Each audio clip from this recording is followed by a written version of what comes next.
Napakahalaga ng mga Aita sa kasaysayan at kultura ng Pilipinas. Kilala din sila sa katatagan ng loob sa gitna ng mga pagbabago. Pero isang katutubong Aita sa Pampanga ang humarap sa kabi-kabilang pagsubok dahil sa kanyang pagkatao. Ito ang kwento ni Jake, isinilang na lalaki pero may pusong babae. My name is Jake O. David po. I'm 21 years old.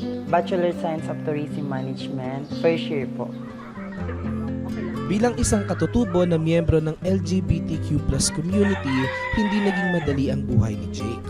Sa bawat pagtatangka niya na magpakatotoo, ay mas lumalayo naman ang yakap ng sarili niyang pamilya. Dahil dito ay naapektuhan na ang mental health ni Jake. Hello. Sa side ko po kasi hindi ko feel na welcome ako. Or something nababother po ako na parang bawat labas ng bahay, ganito yung suot mo. Sobrang hirap po talaga na lumabas sa isang bahay na hindi ka tanggap ng sarili mong dugo. Bukod sa hindi pagtanggap ng kanyang pamilya sa kanyang pagkatao, isa pang pagsubok ang hinarap ni Jake habang siya ay lumalaki. Ito ay ang paghihiwalay ng kanyang mga magulang. Ang hirap po mawalan ng tatay or nanay na hindi kompleto sa isang silid. Para makatulong sa kanyang ina, nagtinda ng prutas si Jake sa lansangan kasama ng kanyang pamilyang katutubo. Dahil sa hirap ng buhay, unti-unting napapalayo kay Jake ang pangarap na makapagkolehiyo. Hindi dahil kulang siya sa sipag, kundi dahil kapos ang pera sa kanyang bulsa. Pero kahit salat sa yaman, sagana pa rin sa pag-asa ang kanyang puso. Pangarap ko po talagang maging teacher. Yun po talaga yung pinaka-role ko nung nag-aaral pa po ako. Hindi lumabnaw ang pangarap ni Jake na makapagkolehiyo at ngayong taong ito nakapasa si Jake sa Mabalacat City College. Ito ang naghatid ng bagong pag-asa sa kanyang buhay. Naging libre ang kanyang edukasyon dahil sa programa ng Commission on Higher Education, ang Unified Student Financial Assistance System for Tertiary Education o UNIFAST. Sa Mabalacat City College, naranasan ni Jake ang kahulugan ng tunay na pagtanggap. Sobrang welcome po talaga ng MCC. Hindi po sila nagda-doubt na, ay ganyan yan, kung ano man kasi. In-accept po nila kahit ano yung suot ko as a part of LGBT. Bukod sa inclusivity, MCC din ang dahilan para maging first generation student si Jake. Ibig sabihin, siya ang kauna-unahang makakagraduate ng kolehiyo sa kanilang pamilya. Kaya kung makikita mo dito sa MCC, meron kaming what we call the contextualized admission. That is the first in the country na ginawa namin ng contextualized admission. Ibig sabihin nun, inaalam namin pati kondisyon ng aming mga estudyante.